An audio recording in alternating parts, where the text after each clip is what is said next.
Al-Baqarah ayat 2 dan 3, barang siapa tahu niscaya dia akan mengadakan baginya jalan keluar yang memberikannya rezeki dari arah yang tidak disangka-sangka. Surah At-Talaq ayat 2. Semoga berdoa sambil berdoa mohon diberi rezeki dan baiknya belajar menjadi orang bertakwa tentu akan menjadi rezeki dan dilapangkan urusannya. Oh iya, jamaah sekalian yang saya hormati, jadi beliau berkata, kita kalau bertakwa kepada Allah maka nggak akan ada kesulitan, melainkan akan menemukan kemudahan. Kalau kita bertakwa akan terbuka pintu rezeki yang tak diduga-duga. Beliau minta penjelasan. Jamaah sekalian yang saya hormati, seandainya Anda membaca kalamullah dengan pemahaman Anda, hidup ini tidak akan punya alasan untuk Anda bisa bersedih. Baik, ketika semua jendela di dunia tertutup dan Anda benar-benar dalam kegelapan, Allah berfirman, "Wa may yattaqillaha yaj'al lahu makhraja." Kalau kalian bertakwa, pintu keluar akan diberikan oleh Allah. Baik, ketika hati Anda benar-benar babak belur dengan fitnah orang lain, Anda baca Al-Quran, Allah berfirman, "Wala yahzuka qauluhum." Janganlah ucapan orang membuatmu bersedih. Ini persoalan benar-benar rasa-rasanya mengkerangkan saya kesulitan ini. Anda baca kalamullah, Allah berfirman, "Fa inna ma'al usri yusran, inna ma'al usri yusra." Sampai kapan anak saya ini berubah? Stres saya mikirin anak-anak. Anda baca Al-Quran, Allah berfirman, "La'allallaha yuhdithu ba'da dzalika amra." Siapa tahu setelah ini Allah akan memberikan perubahan. Aduh, hati saya sakit begini, musibah ini datang begini, sesak rasanya hidup. Allah berfirman, "Wa 'asa an takrahu syai'an wa huwa khairul lakum. Wa 'asa an tuhibbu syai'an wa huwa syarrul lakum." Banyak hal kalian gak suka padahal itu baik, dan banyak hal kalian suka padahal itu buruk. Jadi walhasil jamaah sekalian, seandainya Anda membaca kalamullah dengan pemahaman yang bagus, insya Allah ya Anda akan temukan jawabanlah terhadap semua. Jadi baik, apa yang disampaikan beliau dalam tulisan ini memang benar adanya, bahwa Anda nggak perlu letih lagi sebetulnya kalau Anda bertakwa. Semua orang yang letih, orang yang gelisah karena ketakwaannya rusak. Allah Maha Penyayang, sehingga Allah nggak memberikan hidup ini untuk Anda tersiksa. Masalahnya Anda mengandalkan kekuatan Anda untuk kesulitan. Itu yang buat Anda susah. Kenapa kesulitan ini nggak diserahkan kepada Allah? Ya Allah, ini kesulitan aku serahkan kepada Allah. Hasbi Allah wa ni'mal wakil. Seorang istri bingung akan sikap suaminya yang minta cerai padahal sudah punya anak. Upaya rujuk sudah dilakukan, tetapi kembali lagi suaminya menyuruh cerai. Dan belakangan ketahuan ingin kawin. Akibat kejadian ini si istri bingung menyikapinya, mau mempertahankan pernikahan atau akan bercerai. Kalau bertahan suaminya dirasa tidak setia, ya kalau dia mau poligami, masa poligami Anda bilang tidak setia? Dan intinya kalau dia mau mempertahankan Anda nggak usah minta cerai. Ya, ini perasaan saya sakit, perasaan Anda sakit, tapi gimana dengan anak-anak? Begitu pernikahan hancur, korban pertama adalah anak-anak. Ingat, dalam satu rumah tangga, saham terbesar rumah tangga ini di tangan anak-anak. Anda seorang istri, seorang ibu, saham Anda dalam rumah tangga ini kecil. Dia seorang ayah, seorang suami, sahamnya dalam rumah tangga ini kecil karena Anda cuma berdua. Berapa anak Anda? Anak saya ada 3, anak saya ada 4. Berarti saham rumah tangga ini terbesar ada di tangan anak-anak. Oleh sebab itu Anda nggak usah egois lagi sudah. Ini suami kalau Anda mau poligami, dudukkan anak-anak, abi atau ayah mau poligami. Menurut kalian bagaimana? Nggak baiklah ayam menjalani ini diam-diam. Kalian bicara, gitu ya, dimusyawarahkan. Tapi sekali lagi, kalau sudah ada anak, jangan buru-buru minta cerai. Kalau diceraikan pun bilang tidak, saya nggak mau diceraikan. Ya, jangan mau diceraikan, bukan karena hartanya, uangnya, rumahnya, bukan, tapi untuk anak-anak Anda. 3 orang sepakat berbisnis untuk memperbaiki kehidupan. Dalam perjalanan ternyata ada kecurangan sehingga salah seorang dirugikan. Mengingat 2 orang lainnya tersebut tidak akomodatif, mungkin bersekongkol jahat. Ini kata mungkin ini di garis bawah. Yang dirugikan minta bantuan pengacara untuk mencari penyelesaiannya dengan tujuan hartanya kembali dan mencegah jangan menambah korban. Pihak yang dirugikan ingin hartanya kembali, namun dia khawatir 2 orang pasang badan. Mohon nasihatnya. Kalau terbukti Anda dirugikan, Anda boleh melaporkannya ke pengadilan. Cuman sekali lagi, jangan sampai Anda rugi 1 miliar, di pengadilan Anda mengeluarkan 5 miliar.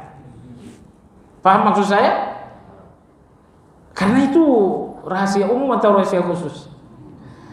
Kadang-kadang Anda rugi 5 juta, 50 juta, tapi begitu Anda menempuh ini, pengacara bilang, oh kalau tidak ada 1 miliar saya nggak mau bergerak. Saya punya kasus seperti baru-baru ini. Kita panggillah kawan, pengacara. Menurut kita pengacaranya bertakwa, karena dia pengacara, mungkin pengacara sesuai sunnah juga, gitu kan? Kita panggil, ini bagaimana masalah? Kata dia 1 miliar biar kelar Ustaz. Ya. Saya dirugikan, Anda minta 1 miliar. Nah jadi berhitung, jangan sampai nanti dalam proses pengadilan ini Anda kehabisan uang lebih banyak. Sekali lagi, kalau pengadilannya nggak nyedot Anda, mungkin pengacara akan nyedot Anda. Ingat, dalam situasi seperti ini banyak orang yang tak terpercaya. Nah jadi berhitung, kalau kira-kira Anda akan menang, kerugian Anda akan kembali, silakan. Tapi kalau kemungkinan itu tidak, minta ganti kepada Allah Azza wa Jalla. Minta ganti kepada Allah Azza wa Jalla. Maka dari awal hati-hatilah dalam bekerja sama. Penjelasan bulan lalu, umat Islam perlu bersyukur karena pelaksanaan ibadah haji masih dijamin negara. Fakta menunjukkan karena kelemahan umat Islam saat ini secara ekonomi, politik dan kekuasaan dikuasai orang-orang yang non-muslim, sehingga objek-objek vital dan strategis dikuasai oleh mereka. Dalam upaya demikian, bagaimana meringankan? Yang kita butuhkan dari negara ini cuma agama kita aja. Kalau dia itu silakan aja buat. Yang penting dari segi beragama kita jangan dirugikan. Ini nomor 1. Lalu nomor 2, perlahan-lahan kalau Anda nggak mau ikut terjun ke politik, jelas mereka yang akan menguasai politik. Jadi kalau ada orang yang terpercaya, kita ajukan mereka untuk memegang politik itu, supaya perlahan-lahan umat ini punya kekuasaan. Begitu ya. Tapi nomor 1 bagi kita adalah agama ini masih terjamin tidak. Kalau ongkos naik haji 69 juta nggak jadi, naik alhamdulillah kita udah bagus. Islam melarang transaksi yang sifatnya gharar karena ada ketidakjelasan di dalamnya. Apakah dengan demikian dapat dikatakan seorang yang berinvestasi untuk sebuah bisnis syar'i, sementara dalam bisnis juga belum ada kepastian bahwa itu akan selalu untung dan rugi, adalah haram juga? Ya tidak. Ya kalau soal hasil, untung atau rugi, tidak pasti, tapi bukan gharar. Kenapa bukan gharar? Karena dia lebih dekat kepada pasti. Semuanya nanti gharar kalau seperti itu. Saya naik pesawat sampai ke Jeddah atau tidak? Ini bisa jadi sampai, bisa jadi jatuh. Itu kan sama-sama mungkin. Itu tidak dinamakan gharar. Gharar itu kalau positif dan negatifnya sama-sama 50%, itu gharar.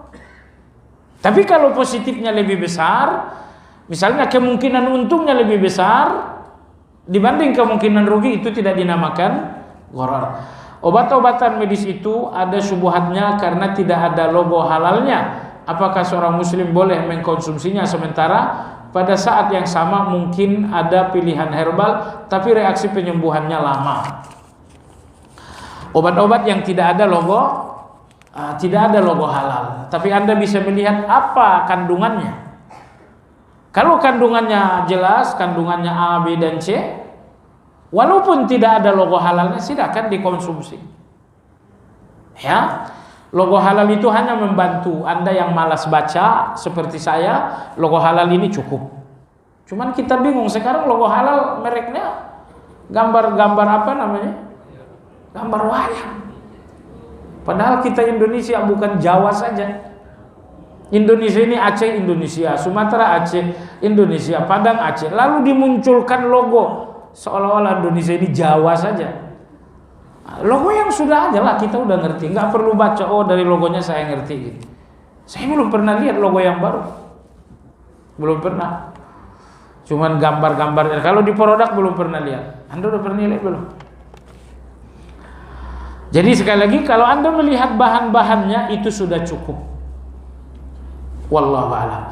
Seorang muslim yang bermaksud bertaubat karena dulunya pernah menzalimi non muslim, yaitu mengambil barangnya yang sebenarnya remeh dan temeh, dan justru jika hal itu diceritakan malah jadi si fitnah yang lebih kasar, sementara barang yang diambil juga sudah hilang.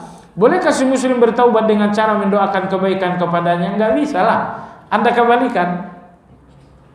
Walaupun remeh temeh, ini hari raya korban, Anda salah satu penitia, Anda ambil torpedo tanpa izin, itu remeh dan temeh bukan? Tapi nggak ada izin. Oh tidak, Anda minta izin juga. Kalau kira-kira dengan terbuka ini masalahnya akan runyam, kalau saya transparan, ya sudah, kasihkan saja uang. Niatkan bayar yang kemarin. Yang kemarin berapa? Yang kemarin mungkin nilainya cuma 10.000. Kasih dia 10.000 dengan niat bayar yang kemarin. Tapi bahwa Anda diam dan doa saja nggak cukup. Jika non muslim itu sudah tidak tahu di mana rimbanya, termasuk keberadaan familinya, lantas bagaimana cara bertaubatnya? Kalau nggak ketahuan lagi rimbanya, ya sudah, keluarkan uang atas nama dia. Dulu ada kawan saya namanya si Poltak misalnya, dia titip uang nih buat fakir miskin. Kita butuh Allah pada saat ikhtiar. Apa menunggu setelah kita mulai atau ada kesulitan dalam salat berjamaah? Ya, kita butuh Allah pada start ikhtiar. Apa menunggu setelah kita melalui kesulitan atau dari awal? Tidak, dari awal. Dari awal Anda membutuhkan Allah. Dari pertama, periksa keinginan Anda. Ini saya berbisnis, keinginan saya apa ini? Kalau keinginan saya dengan bisnis ini kekayaan, itu keinginan yang tak diridhoi Allah. Kalau tak diridhoi Allah, proses bisnis ini akan banyak masalah. Tapi kalau bisnis ini tujuan saya untuk saya sekian persen untuk fakir miskin, kalau ada untuk Allah dalam bisnis itu dari awal sudah ada, ya sudah jalan. Itu dari awal. Nanti kalau ada dalam proses selanjutnya juga Anda terus minta bantu kepada Allah. Jadi jangan nunggu kesulitan. Dalam salat berjamaah, amin makmum ada yang pendek, yang benar panjang atau pendek?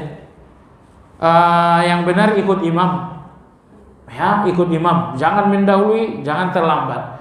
Kalau imamnya panjang, ikuti dia panjang. Dan itu semuanya ada pendapat. Amin pendek ada pendapatnya, amin panjang. Ada juga yang nggak ada aplikasinya di Indonesia. Apa itu amin, M-nya tasdid.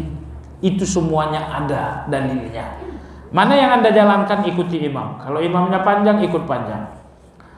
Saya tidak tahu kalau si A berprofesi penjahat, koruptor, maling, dia sering memberi hadiah ke saya. Apa hadiah itu di saya tetap halal? Ya kan Anda bilang hadiah. Hadiah halal atau tidak? Hadiah halal. Di tangan dia tidak. Kecuali kalau Anda seorang guru ngaji misalnya, apalagi Anda dai terkenal, mungkin kalau Anda terima itu akan pembenaran. Itu janganlah.